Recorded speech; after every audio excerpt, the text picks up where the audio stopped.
આજે દેશભરમાં 77મા પ્રજાસત્તાક દિવસની ધામધૂમથી ઉજવણી થઈ। દરેક ખૂણે ધ્વજવંદન, પરેડ અને ઉત્સાહનો માહોલ છે। પરંતુ રાષ્ટ્રપિતા મહાત્મા ગાંધીજીની જન્મભૂમિ પોરબંદરમાં આ ઉજવણી અનોખી રીતે કરવામાં આવી।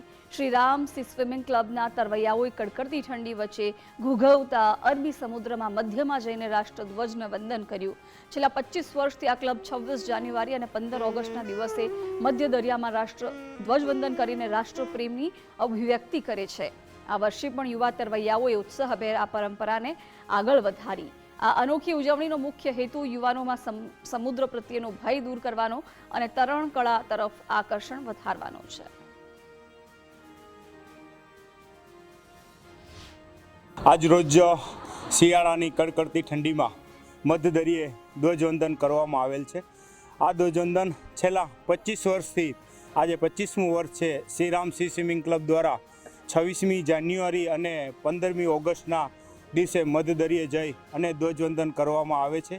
આજ રોજ ધ્વજવંદનમાં નાના બાળકોથી માંડી અને મોટી ઉંમરના વૃદ્ધ સહિતના 100થી પણ વધારે લોકો ધ્વજવંદનમાં વહેલી સવારે જોડાયેલા હતા।